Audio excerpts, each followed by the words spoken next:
نحمده ونصلي على رسوله الكريم اما بعد فاعوذ بالله من الشيطان الرجيم بسم الله الرحمن الرحيم ومن اعرض عن ذكري فان له معيشة ضنكا ونحشره يوم القيامة اعمى قال رب لم حشرتني اعمى وقد كنت بصيرا قال كذلك اتتك آياتنا فنسيتها وكذلك اليوم تنسى صدق الله العظيم رب اشرح لي صدري ويسر لي امري واحلل عقدة من لساني يفقهوا قولي۔ انتہائی واجب الاحترام دوستو، عزیز و بھائیو، اللہ رب العزت نے قرآن کریم فرقان حمید کی اس آیت کریمہ کے اندر ارشاد فرمایا ہے وَمَنْ أَعْرَضَ عَنْ ذِكْرِي فَإِنَّ لَهُ مَعِيشَةً ضَنْكًا، اور جو میرے ذکر سے اعراض کرے گا تو اس کی دنیا کی زندگی کو میں تنگ کر دوں گا، اور جب اس کو اٹھاؤں گا تو اس کو اندھا اٹھاؤں گا۔ قال رب لم حشرتنی اعمی وقد كنت بصیرا، تو وہ کہے گا کہ اللہ میں تو دیکھنے والا تھا، مجھے اندھا کیوں اٹھایا ہے؟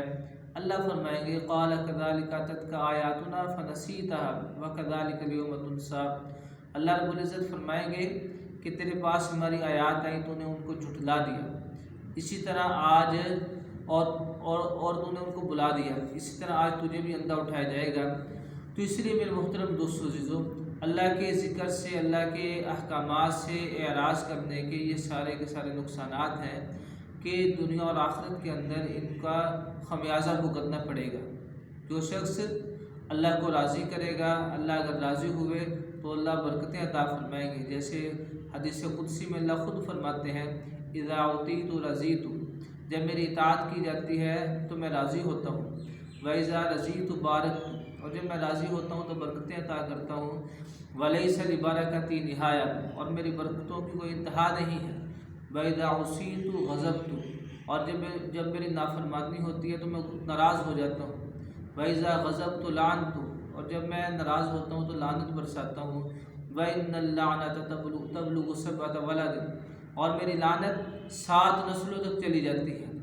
تو اس لیے میرے محترم دوستو عزیزو، دنیا اور آخرت کا جو نظام ہے وہ سارے کا سارا نظام اللہ کے احکامات کی اطاعت اور اللہ کی نافرمانی کے ساتھ جڑا ہوا ہے۔ اگر لوگ اللہ کی اطاعت کرنے والے ہوں گے، معاشرہ اللہ کی اطاعت پر آئے گا تو اللہ جل شانہ ان کے موافق حالات بھیج دیں گے۔ اللہ رب العزت ان کے موافق ایسے حالات بھیجیں گے جس کی ضرورت ہوگی، اور جس کی ضرورت نہیں ہے اس کو اللہ روک دیں گے۔ ایک اور آیت میں واضح طور پر فرمایا ما یفعل اللہ بعذابکم ان شکرتم وآمنتم وکان اللہ شاکرا علیما، اللہ تمہیں عذاب دے کر کیا کریں گے اگر تم شکر کرتے رہو اور ایمان لے آؤ، اور اللہ تو وکان اللہ شاکرا علیما، اور اللہ تو بڑے ہی قدردان ہیں اور علم والے ہیں۔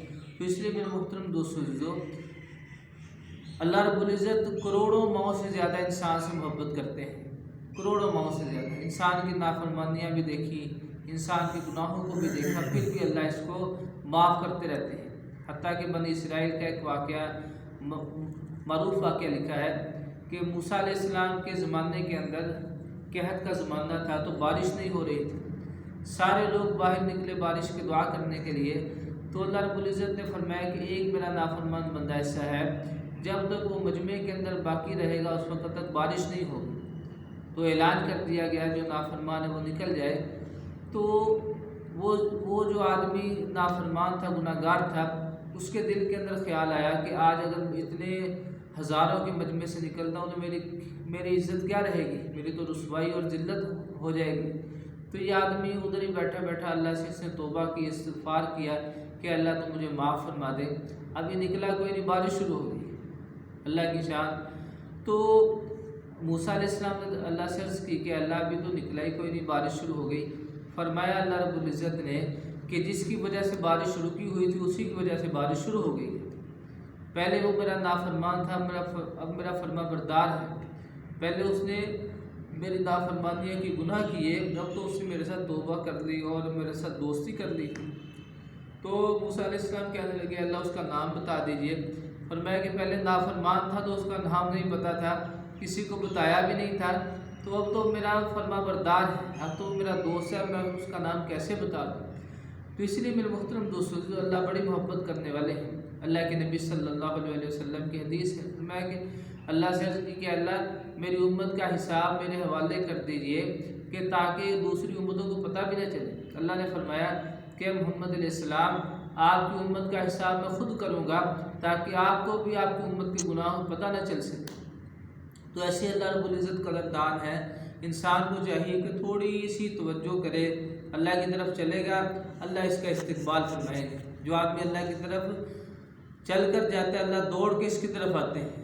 تھوڑا سا ہم قدم اٹھائیں گے اللہ رب العزت معاف کرنے کے لیے تیار ہے۔ اللہ کی سنت وہی ہے جو پہلے تھی، اللہ کا ضابطہ وہی جو پہلے تھا۔ جیسے وہ بنی اسرائیل کے ایک آدمی نے 99 قتل کیے، کسی آدمی کے پاس چلا گیا، جا کہنے لگا میری بخشش ہو جائے گی، میں نے 99 آدمیوں کو قتل کیا ہے۔